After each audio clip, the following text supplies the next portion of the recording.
بالله من الشيطان الرجيم بسم الله الرحمن الرحيم بسم الله الرحمن الرحيم فقاتل في سبيل الله لا تكلف إلا نفسك. Jalan Allah tidaklah dibebani kecuali dirimu sendiri. Waharidil mu'minin, dan dorong orang-orang beriman itu. Asallahu ayyakuffa ba'sal ladina kafaru. Mudah-mudahan Allah akan menahan siksaan atau kekuatan orang-orang yang kafir. Wallahu asyaddu ba'san wa asyaddu tankila. Allah itu demikian hebat kekuatannya dan lebih hebat hukumannya. Man yashfa' syafa'atan hasanah yakul lahu nasibum minha. Barang siapa yang memberikan syafaat yang baik adalah untuk dia bagian dari itu. Wa man yashfa' syafa'atan sayyi'atan yakun lahu kiflun minha. Barang siapa yang memberikan syafaat yang tidak baik adalah bagi dia tanggungan dari hal itu, beban dari hal itu. Wa kana Allahu ala kulli syai'in muqita. Dan adalah Allah Subhanahu wa taala atas segala sesuatu demikian menyaksikan atau memperhatikan. Wa idza huyyitum bi tahiyyatin fahayyu bi ahsana minha aw rudduha. Apabila kalian diberi ucapan salam, maka jawablah salam itu dengan yang lebih baik daripadanya atau balaslah minimal seperti itu. Innallaha kana ala kulli syai'in hasiba. Sesungguhnya Allah adalah Dia atas segala sesuatu demikian memperhitungkannya. Allahu la ilaha illahu. Allah, tidak ada Tuhan yang berhak disembah kecuali Dia.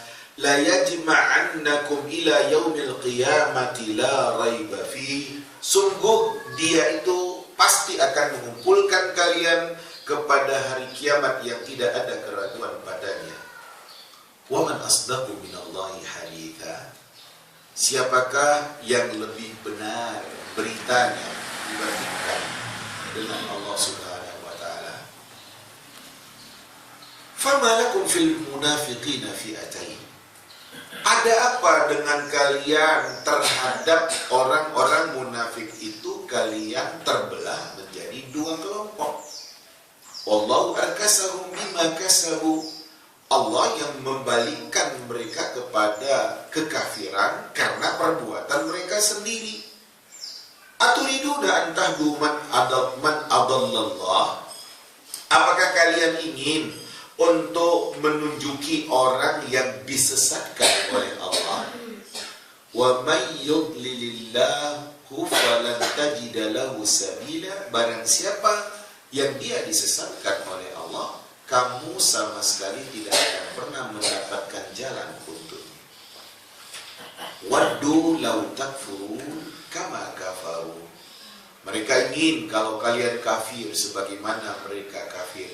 Fatakununa sawa'a. Akhirnya kalian itu sama.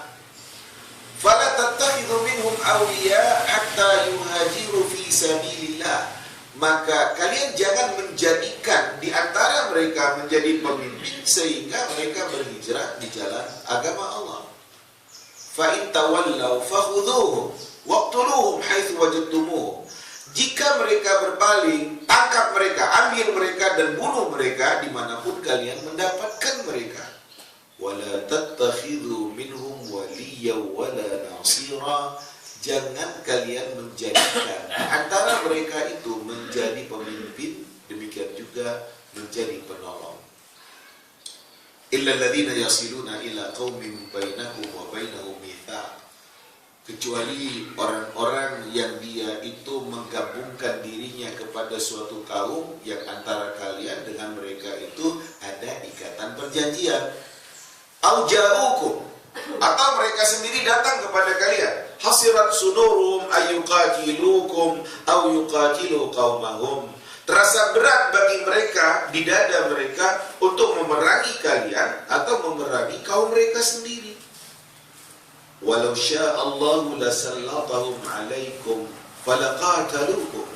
Kalau Allah mau, bisa saja Allah memberikan kekuasaan kepada mereka terhadap kalian dan mereka pasti memerangi kalian. Fa in i'tazalukum, jika mereka itu menghindari kamu atau membiarkan kamu, falam yuqatilukum, mereka tidak ada memerangi kalian. Wa alqau ilaikumus salam, dan mereka mengadakan perdamaian dengan kalian. Fama ja'alallahu lakum alaihim sabila, maka Allah tidak pernah dia memberikan jalan kepada kalian terhadap mereka untuk melawan atau untuk membunuh mereka.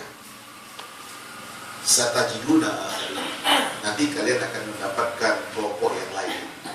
Yuriduna ayyamanukum, mereka ingin untuk merasa aman dari kalian. Wa ya'manu qaumahum, mereka juga ingin merasa aman dari kaum mereka sendiri. Kullama ruddu ilal fitnati urkisu fiha, setiap kali mereka dikembalikan kepada ujian, tantangan-tantangan, mereka itu pasti dikembalikan oleh Allah kepada kekafiran. Fa illam ya'tazilukum, jika mereka tidak membiarkan kalian, jika mereka tidak menghindari kalian, wa yulqu ilaikumus salam, dan mereka tidak mengadakan perjanjian damai dengan kalian, wa yakufu aydiyahum, dan mereka tidak menahan tangan mereka untuk mengganggu kalian, fakhudhuhum, ambil orang itu, tangkap orang itu, waqtuluhum haitsu saqiftumuhum, bunuh mereka dimanapun kalian mendapati mereka. Wa ulaikum ja'alna lakum alaihim sultanan mubina, mereka itu kami jadikan untuk kalian terhadap mereka kekuasaan yang nyata. Ibu-ibu, bapak-bapak yang saya muliakan, ayat Allah Subhanahu wa taala yang kita baca ini, bagian awal, potongan awal yang kita baca adalah merupakan perintah Allah Subhanahu wa taala kepada Nabi secara khusus agar Nabi melakukan perang. Nabi yang harus muncul pertama untuk maju ke medan pertempuran. Itu kata Allah, faqatil fi sabilillah la tukallafu illa nafsak. Muhammad, berperang kamu di jalan agama Allah. Gak ada orang yang lain yang dibebani dengan kewajiban perang kecuali kamu. Jadi ayat ini menjelaskan kepada kita bahwasanya Allah memang menyuruh Rasul Sallallahu Alaihi Wasallam untuk maju perang pertama sekali. Dia pertama sekali, ya, bukan orang lain. Nabi yang diperintahkan oleh Allah, kamu perang Muhammad, bela agama Allah. Bagaimana dengan yang lain, dengan sahabat-sahabat? Kata Allah, waharidul mu'minin. Sementara orang-orang beriman yang ada, sahabat-sahabat kamu yang ada itu, dorong mereka untuk ikut perang, rangsang mereka untuk ikut perang, semangatkan hati mereka untuk mereka mau perang. Jadi kewajiban pertama itu memang Nabi yang diperintahkan oleh Allah untuk berperang. Kemudian Nabi memberi semangat, menyemangati, merangsang sahabat-sahabatnya untuk maju ke medan perang. Ibu-ibu, bapak-bapak yang saya muliakan, Nabi ketika akan menghadapi peperangan memang mendorong sahabat-sahabat untuk ikut bersamanya, dirangsang oleh Nabi supaya sahabat-sahabat itu mau ikut. Di dalam hadis-hadis Nabi SAW, Nabi demikian berusaha menyemangati sahabat-sahabatnya. Di antaranya Nabi waktu perang Badar ketika meluruskan saf barisan dari sahabat-sahabat yang ada, Nabi katakan, "Qumu ilal jannah, arduhas samawati wal ard." Bangun kalian, bangkit kalian untuk menuju ke arah surga. Yang luas surga itu seluas langit dan bumi. Jadi dirangsang oleh Nabi. Dalam riwayat yang lain Nabi mengatakan, man amana billahi wa rasulih, barang siapa yang beriman kepada Allah dan Rasulnya, wa aqamas shalah, dia tegakkan salat, wa ataz zakat, dia bayarkan zakat, wa sama ramadan, dia puasakan Ramadan, kana haqqan 'ala Allah ayyudkhilahul jannah, adalah merupakan hak Allah untuk memasukkan orang itu ke dalam syurga. Hajara fi sabilillah aw jalasa fi ardihi allati wulida fi, apakah orang itu berhijrah di jalan agama Allah atau dia duduk di tanah airnya, di tempatnya yang dia dilahirkan di situ. Lantas sahabat mengatakan, ya Rasulullah, afala nubashshirun nasa bidzalik, ya Rasulullah, boleh enggak kami kasih tahu, kami beri berita gembira kepada orang-orang dengan hal itu. Kemudian kata Nabi, inna fil jannati mi'ata darajah, sesungguhnya di surga itu ada 100 tingkatan. A'addahallahu lil mujahidina fi sabilillah, Allah siapkan itu untuk orang-orang yang berjihad di jalan agama Allah. Baina kulli darajatain kama bainas samai wal ard, di antara setiap 2 tingkatan surga yang ada sebagaimana jarak antara langit dan bumi. Fa idza sa'altumullah fas'aluhul firdaus, kalau kalian minta surga kepada Allah, minta firdaus. Fa innahu wasatul jannah, sebab firdaus itu ada di tengah-tengah surga. Wa a'lal jannah, di surga yang paling tinggi. Wa fawqahu arsyur rahman, di atas itu ada arasy Allah yang Maha Rahman. Wa minhu tufajjaru anharul jannah, dari situ dialirkan sungai-sungai surga. Jadi ibu bapak-bapak yang saya muliakan, seperti itulah Nabi Shallallahu Alaihi Wasallam ia merangsang sahabat-sahabatnya untuk ikut perang. Dan ternyata dari sejak perang pertama, yaitu perang Badar, sampai perang-perang berikutnya, sahabat-sahabat memang mau memenuhi ajakan Nabi untuk maju ke medan pertempuran. Cuma kadang-kadang ada tantangan, ada kendala, karena memang terasa berat secara kemanusiaan dan ada godaan-godaan duniawi. Seperti waktu akan menghadapi perang Tabuk. Waktu menghadapi perang Tabuk itu jarak antara Madinah dan Tabuk jauh. Kemudian musim panas. Kemudian orang Madinah lagi panen korma. Nah, ini yang membuat Nabi ekstra kerja keras untuk mengajak, menyemangati sahabat-sahabatnya untuk ikut dalam perang Tabuk. Yang kuat iman, siap, tapi yang setengah-setengah iman alasannya macam-macam. Itu. Jadi Nabi SAW diperintahkan oleh Allah seperti itu, dan kemudian untuk merangsang, mendorong sahabat-sahabat untuk ikut perang. Asallahu ayyakuffa ba'sal ladzina kafaru. Mudah-mudahan Allah Subhanahu wa taala menahan kekuatan orang-orang kafir itu. Artinya mudah-mudahan dengan semangatnya kaum muslimin, para sahabat secara khusus untuk maju ke medan pertempuran melawan musuh itu, Allah Subhanahu wa taala memberikan kemenangan kepada Nabi, kepada kaum muslimin. Dan kemudian yang namanya kekuatan musuh dalam kurung orang kafir itu dilemahkan oleh Allah Subhanahu wa taala. Allah memang lebih hebat kekuatannya, lebih hebat siksaannya. Dari perang-perang yang terjadi, Nabi Shallallahu Alaihi Wasallam selalu mendapatkan kemenangan, karena memang itu dijanjikan oleh Allah kepada Nabi Shallallahu Alaihi Wasallam. Kemudian, mayyashfa' syafa'atan hasanah yakul lahu nasibun minha. Barang siapa yang memberikan syafaat yang baik, dia akan mendapatkan bagian dari hal itu. Wa may yashfa' syafa'atan sayyi'ah yakul lahu kiflun minha. Barang siapa yang memberikan syafaat yang tidak baik, dia punya tanggung jawab, beban dalam hal itu. Ibu-ibu, bapak-bapak yang saya muliakan, selama ini kita mengenal istilah syafaat, yaitu untuk nanti di hari kiamat adanya syafaat yang akan diberikan oleh Allah melalui Rasul SAW terutama sekali untuk meringankan beban orang-orang yang beriman dalam menghadapi suasana hari kiamat.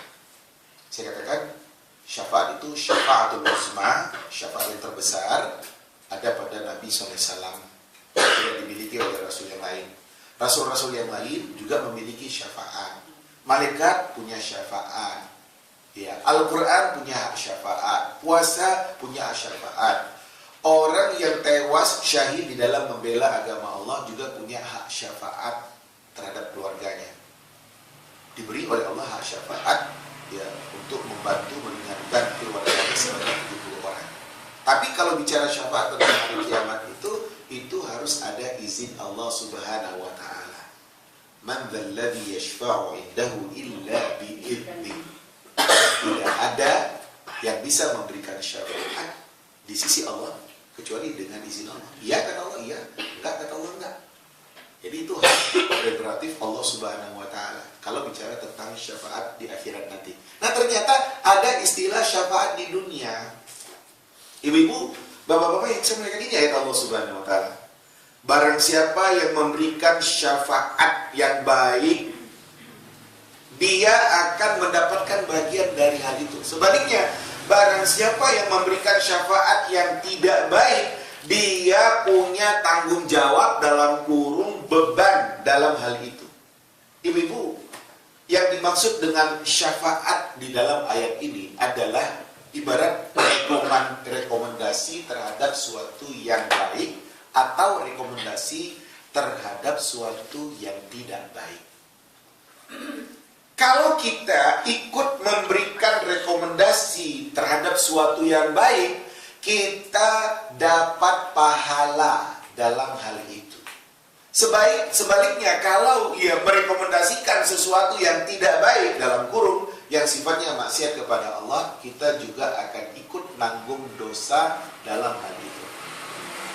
Seperti umpamanya seseorang datang kepada saya, Ustaz, ada seseorang itu, bapak itu, katanya dia sedang membangun pesantren, ya, untuk pembangunan itu dia masih butuh biaya sekian 300 juta.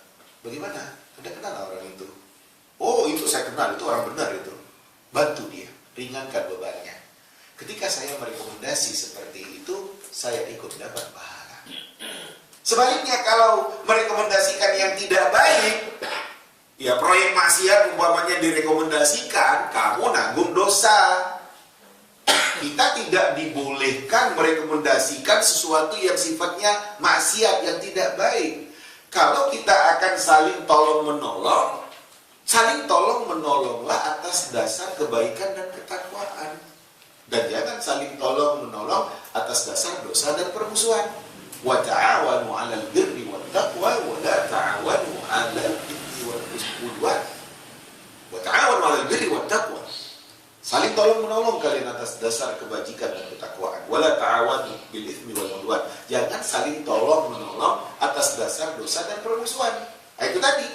Nah, inilah yang dimaksud di dalam ayat Allah Subhanahu wa taala ini. Jadi ibu-ibu, bapak-bapak yang saya muliakan, kalau memang kita ya tahu tentang seseorang yang dia itu baik dengan niat dan tujuan yang baik, kemudian ada orang yang mempertanyakan kepada kita tentang orang itu. Kalau memang kita kenal dia orang benar, orang jujur, orang yang betul-betul, iya, ya kita rekomendasikan benar itu orang itu. Itu orang betul-betul memperjuangkan agama Allah Subhanahu wa taala. Memang dia pernah datang kepada saya untuk ya minta tolong, ya saya kan yes. Nah, kalau ya umpamanya tidak secara materi, secara moral kita bantu, kita dukung. Inilah yang dimaksud oleh Allah di dalam ayat yang berbicara tentang syafaat. Jadi kalau ada ya istilah, ada loh syafaat dunia. Masa sih?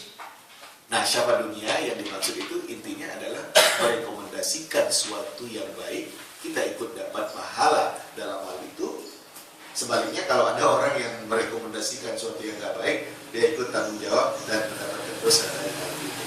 Wa kana Allahu 'ala kulli syai'in muqita. Allah itu terhadap segala sesuatu demikian ngawasi, demikian memperhatikan, ya demikian tahu.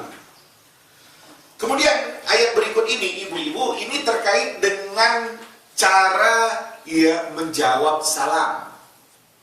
Wa idza huyyitum bi tahiyyatin fahayyu bi ahsana minha aw rudduha. Apabila kamu diberi ucapan salam, balas jawab salam orang itu dengan yang lebih baik dari apa yang diucapkannya kepada kamu. Atau paling tidak, ya sama. Assalamualaikum. Waalaikumsalam warahmatullahi wabarakatuh. Itu lebih baik. Ya, kalau sama, Assalamualaikum. Waalaikumsalam. Titik. Itu sama. Satu-satu. Nah, perintah Allah pertama, kalau kamu diberi ucapan salam, jawab dengan yang lebih baik. Jawab dengan yang lebih baik. Atau paling tidak sama dengan yang dia ucapkan. Itu tadi. Assalamualaikum. Waalaikumsalam warahmatullahi wabarakatuh. Nah, berapa tambahannya itu? Dia tadi Assalamualaikum saja kepada saya. Tapi saya jawab Waalaikumsalam warahmatullahi wabarakatuh. Salam untuk kamu, keselamatan untuk kamu, rahmat Allah juga, keberkahan dari Allah juga, iya. Kan? 3 itu. Dia tadi hanya mengucapkan salam untuk saya 1. Nah, para jemaah sebenarnya ini ada. Ketika kita diberi salam, jawablah dengan yang lebih baik atau ya paling tidak sama dengan itu. Ibu-ibu, bapak-bapak yang saya muliakan, Nabi Shallallahu Alaihi Wasallam di dalam memberikan jawaban terhadap sahabat-sahabat yang ada, itu selalu saja menjawab dengan yang lebih baik. Ini diceritakan di dalam hadis Nabi Sallallahu Alaihi Wasallam, hadis yang berasal dari sahabat Salman Al-Farisi radhiyallahu anhu. Katanya, ja'a rajulun ila Nabi Sallallahu Alaihi Wasallam. Ada seseorang yang datang kepada Nabi. Faqal, kata orang itu, Assalamu alayka ya Rasulullah. Salam untuk kamu ya Rasulullah. Faqal, kata Nabi, jawab Nabi, wa alaikassalam wa rahmatullah. Ya, salam untuk kamu dan juga rahmat Allah. Tsumma jaa akhar. Kemudian datang yang kedua, orang lain. Faqal, katanya, Assalamu alayka ya Rasulullah wa rahmatullah. Salam untuk engkau ya Rasulullah, juga rahmat Allah. Faqala Rasulullah sallallahu alaihi wasallam, Rasul menjawab, wa alaikassalam wa rahmatullahi wa barakatuh. Salam untuk engkau, rahmat Allah juga keberkahannya. Tsumma jaa akhar. Kemudian datang yang ketiga, dan orang itu mengatakan, Assalamu alayka ya Rasulullah wa rahmatullahi wa barakatuh. Salam untuk engkau ya Rasulullah dan rahmat Allah serta keberkahannya. Oleh Nabi, wa alaik, kamu juga. Faqala lahu rajul. Kemudian ada orang yang mengatakan, ya Nabi ya Allah, biadi anta wa ummi, ataka fulan wa fulan fasallama alaik faradatta alaihi ma akthar mimma radatta alayya. Ya Rasulullah, ya Nabi Allah, demi bapakku dan ibuku, tadi datang kepada engkau si fulan, kedua orang itu memberi salam kepada engkau, kau jawabnya lebih banyak dari apa yang ku sampaikan kepada kamu. Kata Nabi, innaka lam tad'u lana syai'an. Kamu ya enggak ada mendoakan kami ya dengan yang lain. Qala Allah Ta'ala, bukankah Allah mengatakan, wa idza huyyitum bi tahiyyatin fahayyu bi ahsana minha aw rudduha. Apabila kalian diberi ucapan salam, jawab dengan yang lebih baik daripada itu atau ya sama. Faradnaha alaik, dan ya kami menjawab ya seperti yang kamu ucapkan itu. Karena yang terakhir itu orang itu mengatakan Assalamu alayka wa rahmatullah wa barakatuh. Gak ada lagi.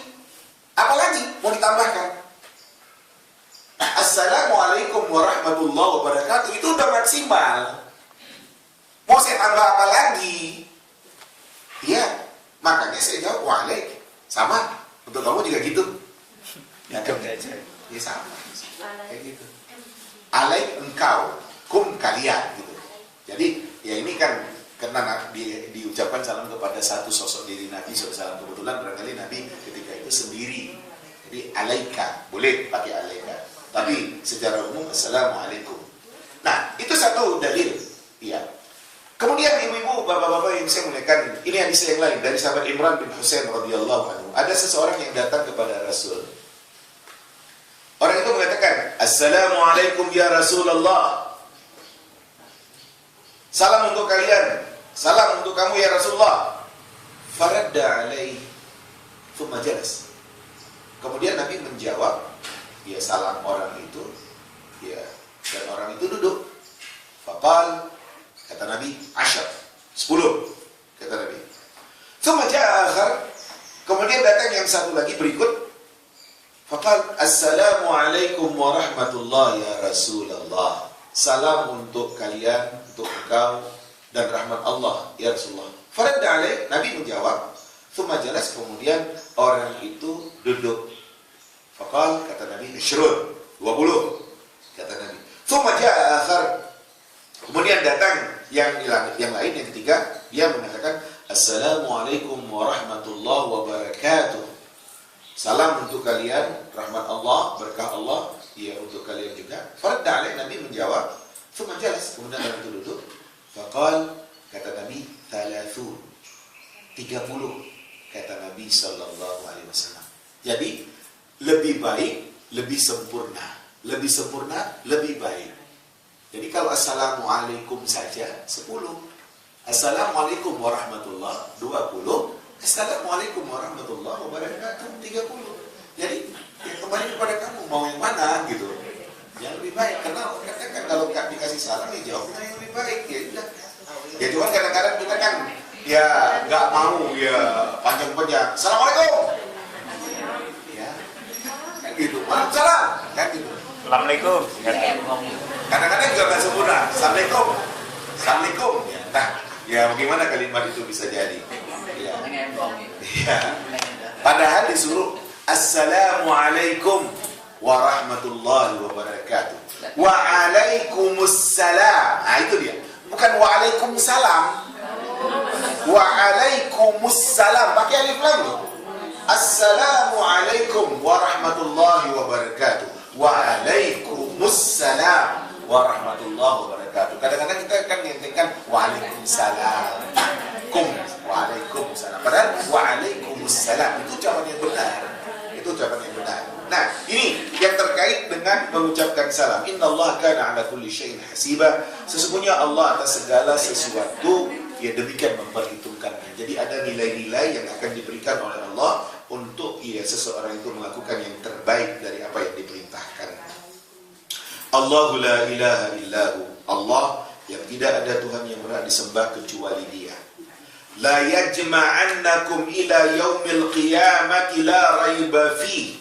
Allah pasti akan mengumpulkan kalian kepada suatu hari kiamat yang tidak ada keraguan padanya. Ibu-ibu, bapak-bapak yang saya muliakan, demikian banyak ayat-ayat Allah Subhanahu wa taala yang menegaskan bahwasanya hari kiamat itu ada dan orang-orang pasti akan dikumpulkan oleh Allah untuk diadili dan akan berujung kepada surga dan neraka. Tapi orang-orang kafir gak yakin, gak percaya akan adanya hari kiamat. Makanya demikian banyak, termasuk ayat ini dengan nun taukid, dengan nun penegas Allah mengatakan la yajma'annakum ila yaumil qiyamati la raiba fi.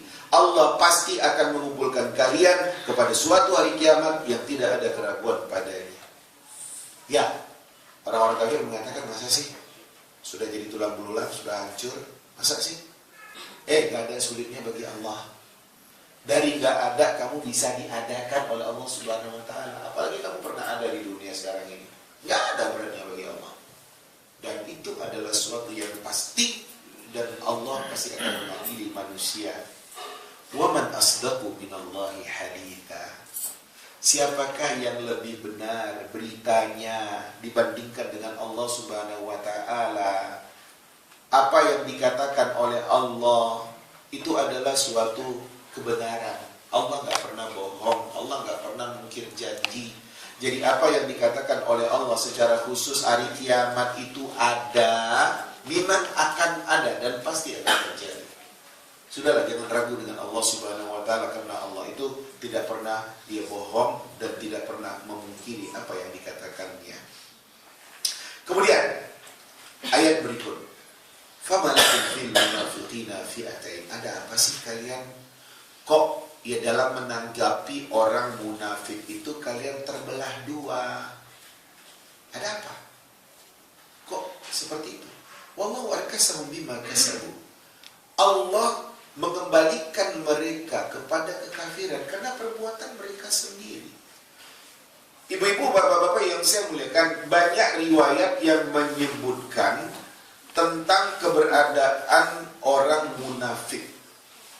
Ya, termasuk ayat Allah Subhanahu wa taala ini, ya disebutkan betapa tentang keberadaan orang munafik itu dalam contoh kasus ketika maju ke medan pertempuran Uhud, ke perang Uhud, Abdullah bin Ubay bin Salul ketika itu berjanji akan ikut perang, memang keluar ikut, tapi kemudian dia pulang.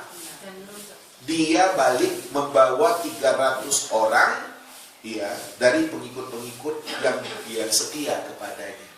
Nah, dalam menanggapi model orang munafik seperti ini, sahabat yang ada terpecah belah. Beda antara yang satu dengan yang lain. Yang satu mengatakan bunuh saja mereka itu. Yang satu mengatakan jangan. Mereka itu kan beriman juga. Nah ini, ibu-ibu, bapak-bapak yang saya muliakan, keberadaan itu terjadi karena memang sesuatu yang menyakitkan dari sikap orang munafik yang seperti itu. Makanya sahabat-sahabat yang demikian keras dan tegas mengatakan bunuh saja mereka itu, terlaluan. Ada yang mengatakan jangan. Ya kata Allah, ada apa kalian terhadap orang munafik itu kok terbelah dua? Ya, kok kalian sendiri jadi ya seperti itu? Allah telah mengembalikan mereka itu kepada kekafiran karena memang maunya mereka sendiri. Ya, mereka yang mau seperti itu. Ibu-ibu, sudah kita kemukakan dalam keterangan yang berlalu, orang munafik secara akidah itu adalah orang yang dia menampakkan keimanan dalam penampilan lahiriahnya, sementara hatinya kafir. Hatinya kafir. Dan memang berat menghadapi orang munafik seperti itu. Sahabat Umar bin Khattab radhiyallahu anhu pernah menyarankan kepada Nabi untuk menghabisi orang munafik itu. Karena orang munafik itu ikut hadir di dalam majelis Nabi, dengarkan nasihat Nabi, di belakang Nabi jelek-jelekkan Nabi. Ikut sholat, tapi di belakang Nabi ya dengan bermacam rencana-rencana yang akan mencelakakan Nabi. Pernah Umar mengatakan, ya Rasulullah, bagaimana kalau kita bunuh aja orang munafik? Nabi mengatakan, Asy'ad yaqulul Arab inna Muhammadan yaqtulu ashab. Dah, kata Nabi, saya takut kalau orang-orang Arab itu mengatakan, tuh lihat Muhammad bunuh sahabat-sahabatnya. Karena orang munafik itu kan duduk bersama dengan Nabi di dalam majelis Nabi. Nah, sikap Nabi adalah berhati-hati. Nabi berhati-hati terhadap orang-orang munafik itu. Aturiduna an tahdu man adallallah. Apakah kalian ingin untuk menunjuki orang yang telah disesatkan oleh Allah?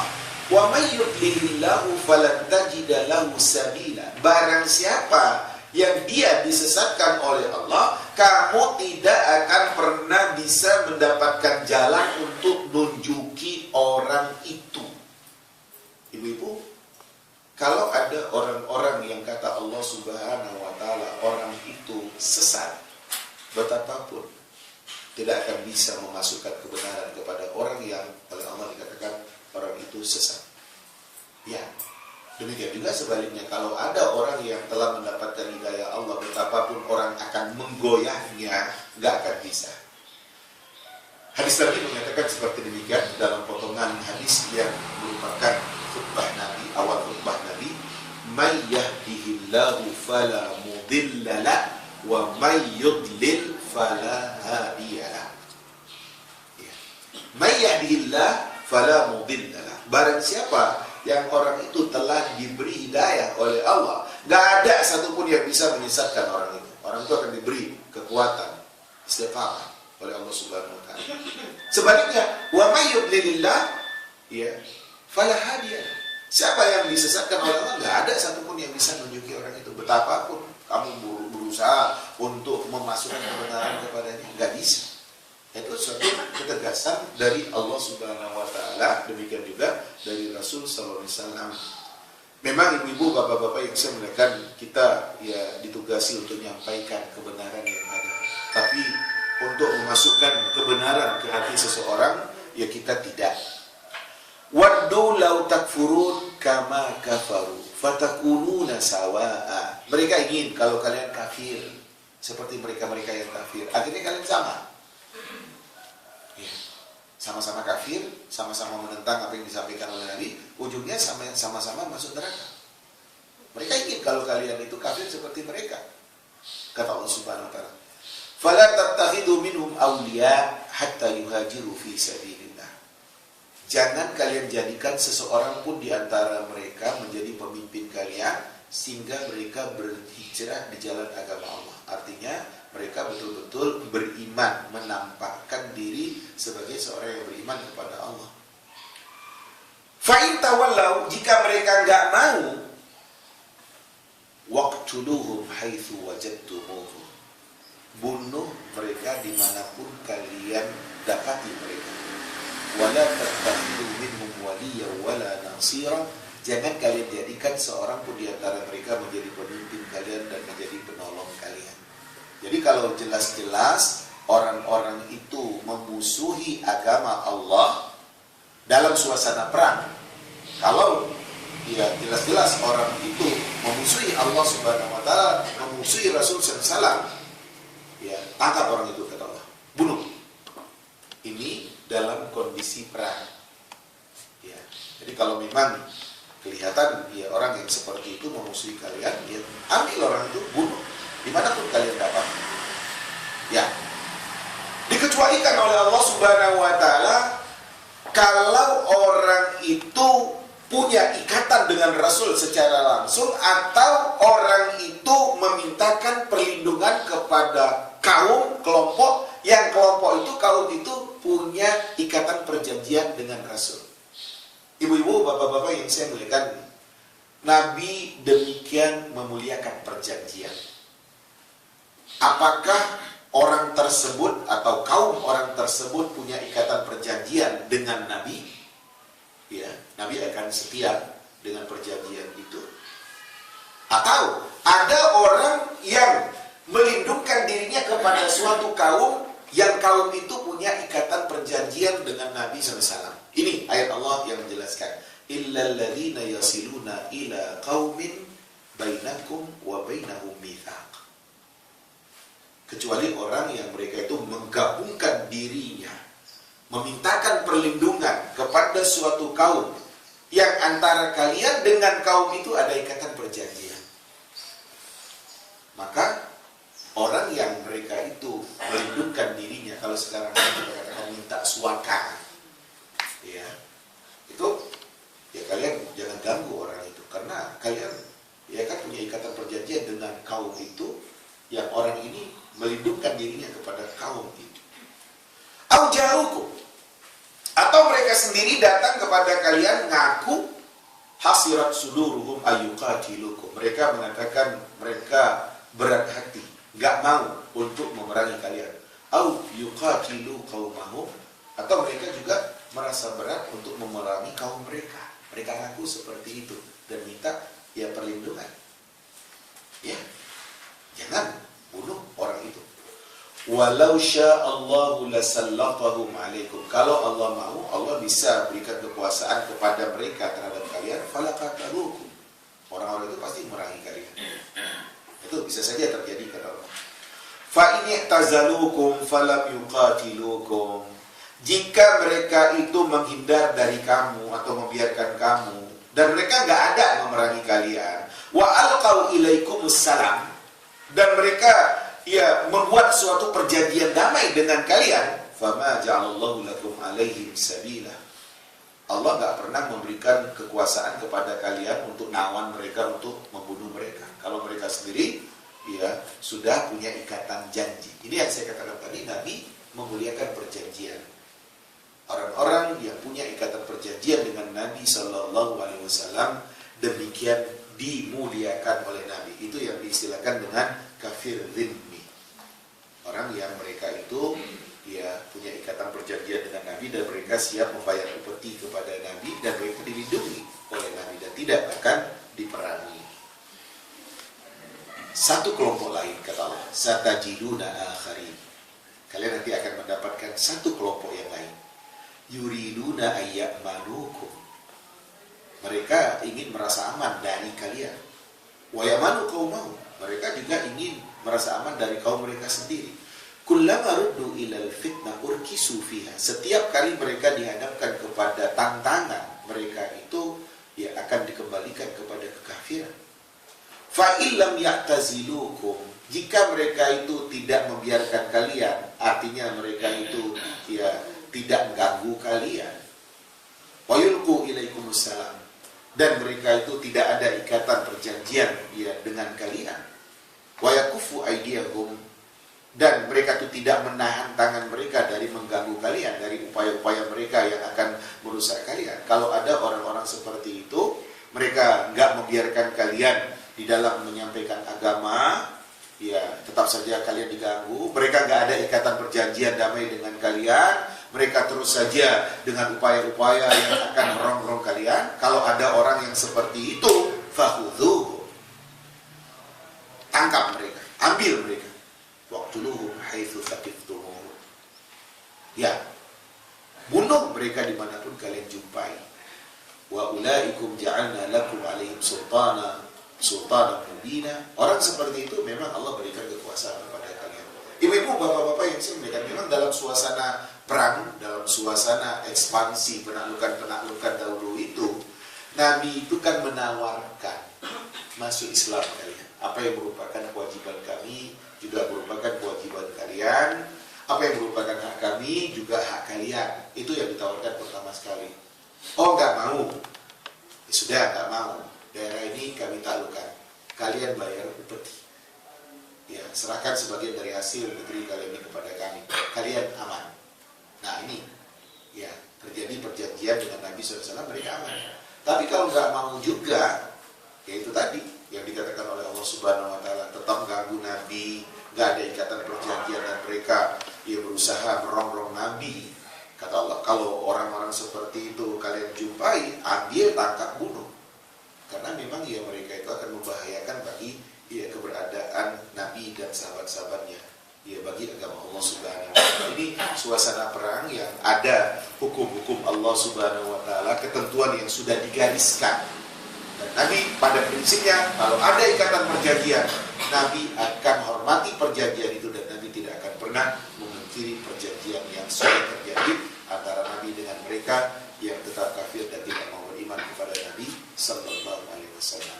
Ibu-ibu, bapak-bapak yang saya muliakan, inilah beberapa ayat yang kita baca pada siang hari ini yang akan ya menambah pemahaman kita tentang ayat-ayat yang kita kaji. Demikian uraiannya. Berikut, mari barangkali ada hal-hal yang akan diangkatkan ke permukaan untuk kita bicarakan. Mari. Assalamualaikum warahmatullahi wabarakatuh.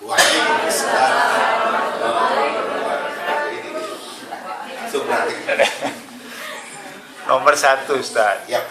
Barang siapa yang Allah sudah berkehendak menyesatkannya, maka tidak akan ada yang bisa memasukkan kebenaran dalam hatinya.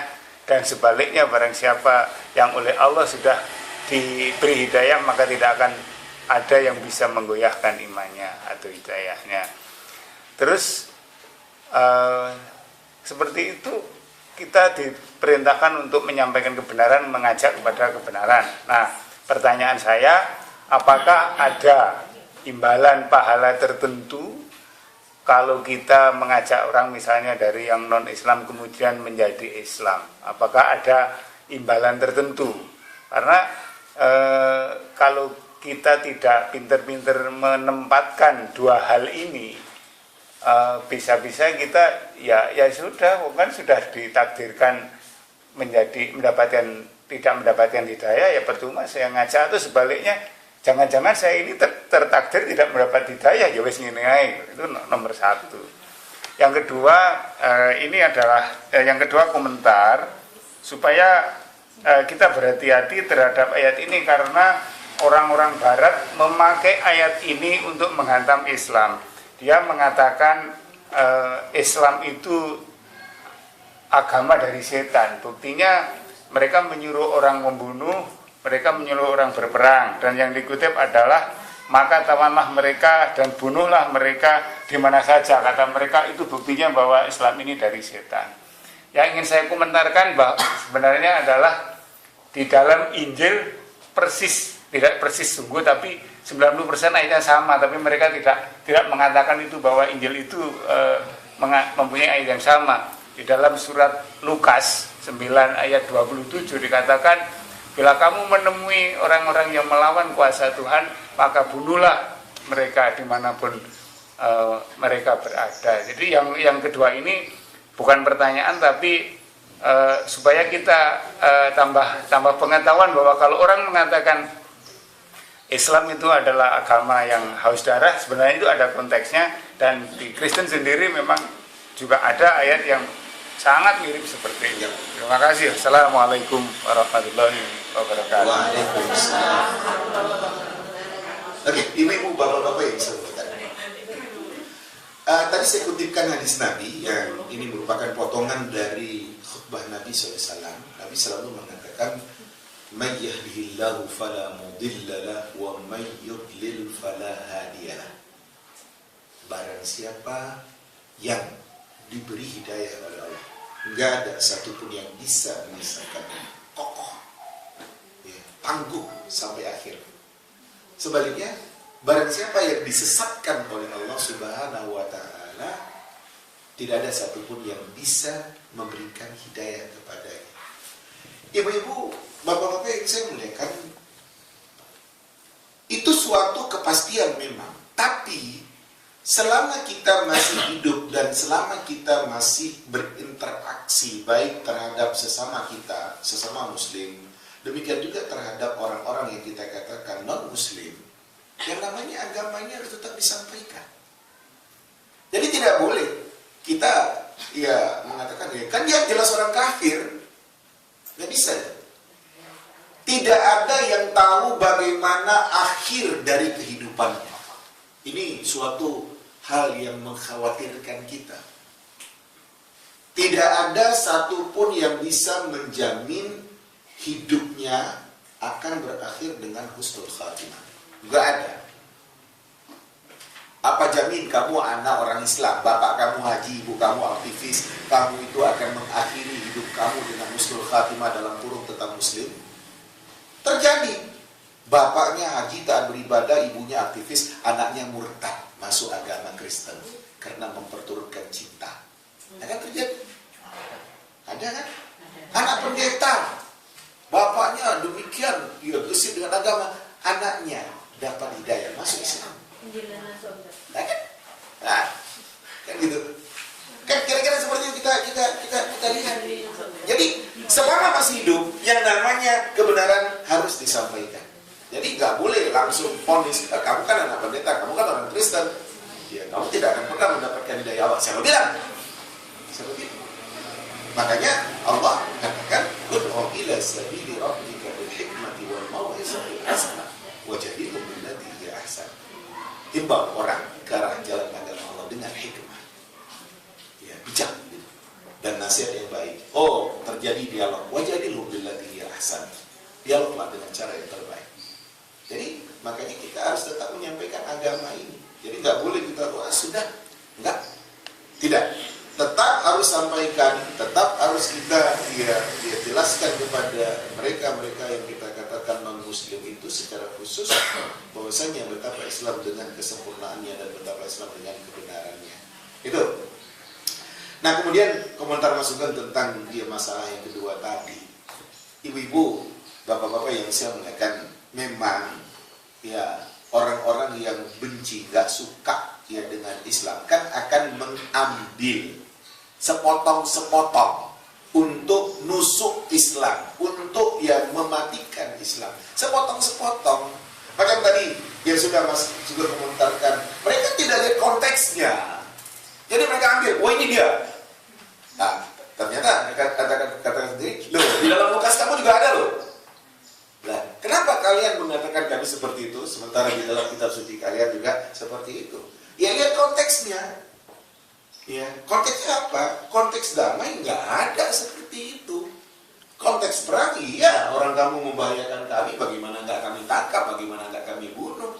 Ya kira-kira seperti itu. Jadi kita memang harus berhati-hati terhadap pemutarbalikan, terhadap hal-hal yang akan membuat kita ragu dengan apa yang dikatakan oleh Allah dan Rasul. Seperti kita katakan, iya ya. Nah ini dia. Saya katakan apabila ada seseorang yang selalu membaca buku orientalis umpamanya, ya kepalanya dicekokin oleh orang orientalis itu. Apa itu Islam? Melecehkan perempuan. Ya, poligami. Nah, gitu kan?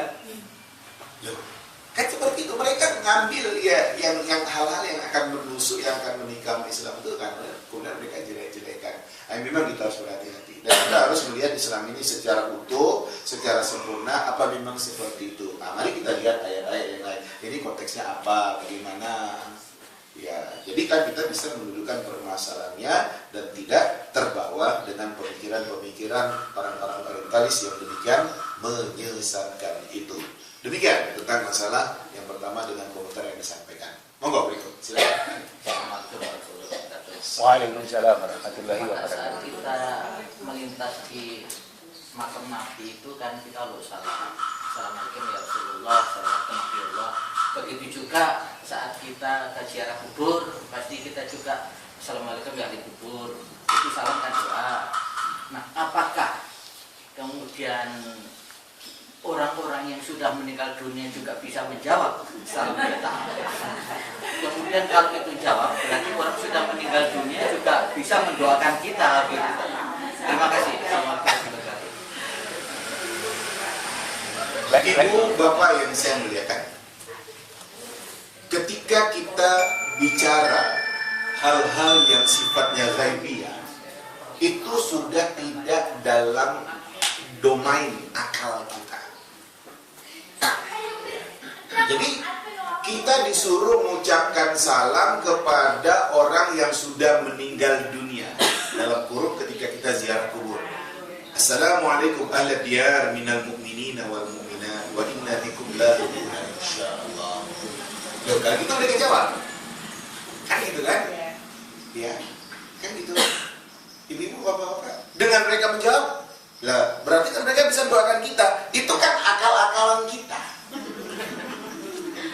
Karena beda antara kehidupan dunia yang ada sekarang dengan kehidupan setelah dunia. Saya selalu dudukkan masalah. Mari kita pahami, saya katakan, kita ini telah melewati dua alam. Pertama alam roh, yang kedua alam rahim, alam kandungan ibu. Yang ketiga alam dunia, ini sekarang kita hidup. Yang keempat nanti alam barzakh, dalam kurung alam kubur. Alam, bukan ya tempat, alam. Dan yang berikut terakhir alam akhirat dengan semua prosesnya. Itu alam dengan ya masing-masing kekhususannya, ciri-cirinya. Saya contohkan, saya selalu contohkan gini. Saya katakan, Mas Sugeng, mana cucu Anda? Loh, kok tanya cucu? Saya belum nikah.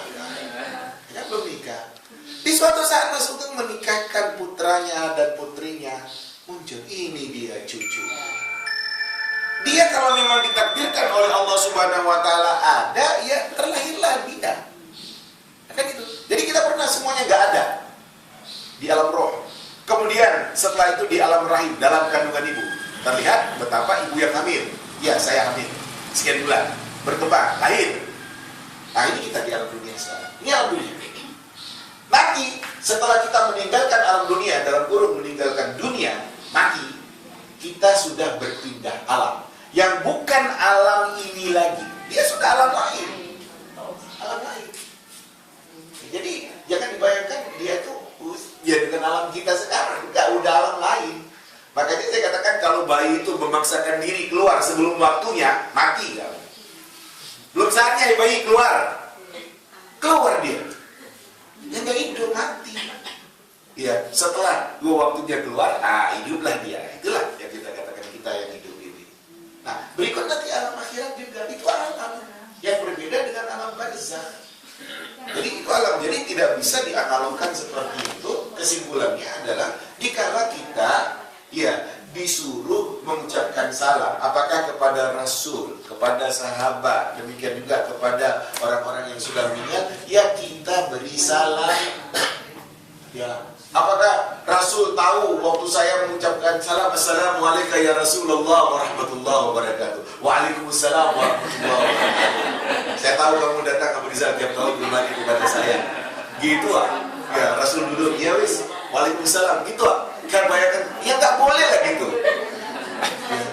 Kendati pun ya Nabi kita katakan menjawab, wasallu alayya fa inna salatakum tablughuni haitsu ma kuntum. Berselawat kalian kepadaku, selawat kalian itu akan sampai kepadaku dimanapun kalian berada. Cuman jangan dibayangkan caranya, nggak bisa. Tapi itu tadi memang menggoda pada pemikiran bahwa Rasulullah itu masih ada di sekitar kita, sehingga ada aliran-aliran tertentu kalau bersolawat itu dengan tata cara tertentu seolah-olah Nabi itu hadir di antara kita. Bagaimana? Ya, itu dasarnya hadisnya palsu yang terkait dengan Nur Muhammad. Hadisnya palsu. Nah kalau hadis palsu nggak bisa dijadikan dasar. Ya itu dia. Nah, sehingga dari posisi duduk, berdiri, menghormati Nabi yang datang. Siapa bilang? Itu hadisnya palsu, tahu nggak kamu? Periksa kembali hadisnya. Nah, itulah yang terjadi di dalam kehidupan masyarakat kita. Jadi tidak bisa kita dengan kaifiat cara yang kita membayangkan dengan kehidupan dunia, karena itu adalah masalah yang sifatnya gaib, dan gaib itu ya kita serahkan kepada Allah dan kita yakini apa yang dikatakan ya di dalam ayat atau di dalam hadis Nabi Sallallahu Alaihi Wasallam. Itu permasalahan. Monggo berikut, silakan. Assalamualaikum warahmatullahi wabarakatuh. Waalaikumsalam. Terkait dengan pemberian salam yang diberikan kepada audien yang identik orang pimpinan itu bukan muslim. Kebetulan waktu itu memang memberikan salam, audien nggak menjawab, marah dia. Terima kasih, bagaimana hukumnya? Terima kasih. Wassalamualaikum warahmatullahi wabarakatuh. Waalaikumsalam warahmatullahi wabarakatuh. Beliau marah karena nggak dijawab, ya kan? Ya kan? Ibu-ibu, bapak-bapak yang saya muliakan, sesuatu yang harus kita dudukkan, adalah prinsip akidah itu adalah prinsip yang kita harus menghormatinya, menghargainya, dan orang-orang non-muslim terhadap kita juga harus menghormatinya. Kan gitu. Salam itu doa. Assalamualaikum warahmatullahi wabarakatuh. Salam kesejahteraan, keselamatan untuk kamu, rahmat Allah, kasih sayang untuk kamu, berkah Allah untuk kamu. Apakah untuk dia dikasih oleh Allah? Dia aja kafir, Allah gak suka? Lah kan enggak. Kan enggak. Jadi ibu, bapak yang saya muliakan, kita katakan enggak. Jadi kalau kamu akan mengucapkan salam kepada kami, gak usahlah pakai salam kami itu. Ya, gak usah pakai Assalamualaikum warahmatullahi wabarakatuh itu. Itu salam kami, bukan salam kamu. Gitu. Jadi apa? Selamat pagi, selamat sore. Itu kami punya, bukan punya kamu. Nah, kira-kira seperti itu. Jadi kenapa kamu marah kalau kami nggak jawab? Kira-kira seperti itu. Ya. Nah, mereka itu mengucapkan salam kan karena pengaruh budaya dalam kurung pergaulan. Mereka tidak tahu isi itu. Orang yang non-muslim selalu mengatakan Alhamdulillah. La ilaha illallah. Astagfirullah. Insyaallah. Insyaallah. Itu pengaruh budaya dalam kurung pergaulan. Isinya nggak ada pada mereka. Itu kalimat-kalimat yang mencerminkan keyakinan kita. Nah itu yang mereka nggak paham. Jadi kalau mereka itu bisa Assalamualaikum katanya, jawabnya tidak perlu. Ya. Jadi niat hati saya untuk anak-anak yang siswa muslim itu. Ya. Dan untuk yang non muslim supaya dia tahu aku ini orang Islam, aku dengan ciri ya, keislamanku. Dan nggak perlu sebenarnya salam sejahtera untuk kita semua. Itu kan salam yang dibuat-buat aja itu.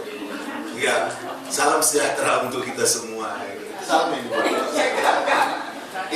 Ya, ibu-ibu, ya, kalaupun yang kita katakan iya gitu ya. Yang paling biasa, yang populer itu selamat pagi anak-anak. Nah, selamat pagi ya. Kan itu kan kalau dalam bahasa Arab bilang sabah al-khair, sabah al-surur gitu ya. Good morning. Kayak gitu kan orang Pagi, gitu. Pak. Sudah pagi, Pak. Kira-kira gitu. Jadi ya salam sejahtera itu buatan-buatan saja. Ya, dan itu hanya ada di kita. Oke. Ini kebalikannya salam pagi. Iya, Bu. Kalau seorang gurunya itu non muslim, maka anak-anak itu dianjurkan mengucapkan selamat pagi. Ya. Padahal di dalam kelas itu non muslimnya hanya 1 atau 2 gitu lah. Dan saya tanyakan itu boleh anak-anak mengatakan seperti itu. Terus yang kedua gini lagi. Ada seorang ulama mempunyai putra yang salah satu putranya itu non muslim. Apakah anak tersebut itu mempunyai hak untuk menerima warisan? Terima kasih. Ibu, kita kan di dalam kehidupan pergaulan ada adab dan etika. Ya, apa yang kita katakan beradab, beretika, itu wajar-wajar saja, baik-baik saja. Selamat pagi Bu Guru, selamat datang Bu Guru. Enggak jadi masalah. Kan adab gitu, penghormatan terhadap guru. Jadi saya merasa no problem karena saya tahu dia itu non muslim. Ya, selamat datang Bu, ya kan? Dia baru dari luar kota, dari mana umpamanya, ya kan? Jadi wajar-wajar saja dan itu kemanusiaan sifatnya. Kemudian Ibu, kalau memang ia berbeda agama, hadis Nabi mengatakan la yarithul muslimul kafir walal kafirul muslim. Orang Islam tidak akan mewarisi orang kafir. Orang kafir tidak akan mewarisi orang Islam. Jadi putus memang. Jadi saya selalu contohkan dalam kasus seperti yang Ibu angkatkan itu. Di antara anak yang ada ternyata ada anak yang murtad. Bapaknya kaya, meninggalkan warisan. Datanglah anak yang murtad ini kepada kakak-kakaknya, kepada saudaranya, Mbak, Mas, aku mau jadi kasih lah, ya sebagian dari harta bapak itu, aku kan anak bapak juga. Yang namanya porsi waris tidak. Sebab harta apabila sudah ditinggal oleh seseorang yang dia meninggal dunia itu harta waris, dan harta itu akan dibagi secara hukum waris, hukum Islam. Nah, ibu-ibu, jadi kalau dia minta porsi dari bagian waris, enggak. Tapi kalau istilahnya secara kemanusiaan di antara saudara-saudara akan memberi, ya monggo.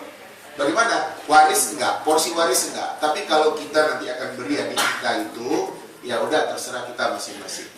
Jadi sifatnya kemanusiaan. Sifatnya kemanusiaan. Dia enggak pernah dapat waris. Secara hukum kita katakan enggak pernah, karena kamu tukar agama. Bapak meninggal Islam, ibu meninggal Islam, memang meninggalkan harta waris. Kamu sendiri kan dia meninggalkan Islam, kamu Kristen, jadi kamu nggak berhak. Tapi saya dibantulah, saya kan miskin, saya susah. Ya wis, nanti kami bicarakan. Jadi sifatnya bantuan dan bukan porsi waris. Ya, bukan porsi waris. Itu sifatnya kemanusiaan. Boleh-boleh saja, nggak ada salahnya. Ya, kita nggak tahu. Mudah-mudahan dengan kebaikan saudara-saudaranya kepadanya akan meluluhkan hatinya dan akan mengembalikannya kepada Islam lagi. Itu harapan kita. Ya, jangan diputus ya, tidak boleh sama sekali putus ya, sama sekali enggak. Hubungan yang bersifat kemanusiaan tetap oke, ya, tetap oke. Tapi kalau ada hal-hal yang dikatakan oleh agama, ini prinsip agama, prinsip akidah, prinsip ibadah, ya apa boleh buat. Saya selalu katakan demikian. Kita dengan orang non-muslim, hal-hal yang bersifat manusiawi tidak ada batasnya. Bisa saling tolong-menolong. Seperti tadi, Mbak, aku mau ke Malang. Yes, datanglah. Aku ke rumah ya, Mbak. Ya, datanglah ke rumah. Nggak apa-apa, kita jamu di rumah, makan adik saya. Dia Kristen, umpamanya, modelnya seperti itu. Kita nggak jadi masalah. Ya sudah, mau bilang apa? Karena beragama itu hak masing-masing orang. Kalau dia sudah dewasa dan dia menentukan dirinya sebagai penganut agama apa, mau bilang apa? Sebagai saudara, sebagai orang tua sudah mengingatkan, tapi dia nggak mau bilang apa. Nah itulah dia. Jadi ya kita katakan hal-hal yang bersifat kemanusiaan itu tidak boleh hilang. Tapi kalau ada hal-hal yang bersifat ya prinsip agama ataupun akidah dan ibadah itu memang harus ada batas ya antara kita dengan dia yang non muslim. Jadi kalau misalnya meninggal tuh kalau orang tuanya dipertanggungjawabkan, kalau anaknya itu nggak beriman. Ibu bapak yang saya muliakan, mengingatkan, menegaskan, memperingatkan itu harus tetap. Ayah dan ibu ketika si anak ya katanya akan menikah dengan lelaki yang non muslim itu harus memperingatkan dengan keras. Ayah dan ibu tidak akan pernah merestui pernikahan kamu. Kamu ingat? Soal kamu mau nikah dengan orang itu, ayah dan ibu sudah ingatkan, jangan, nggak boleh. Dia mau bilang apa? Jadi harus ada peringatan keras, dan dengan memperingatkan secara keras dan tegas itu orang tua sudah lepas di hadapan Allah Subhanahu Wa Taala. Jadi ya seperti itu. Tapi bukan, hubungan anak dan orang tua. Iya, hubungan kemanusiaan boleh-boleh saja. Ya aku dikasih uang lah, suamiku nggak kerja katanya. Terus sedikit Ustaz tentang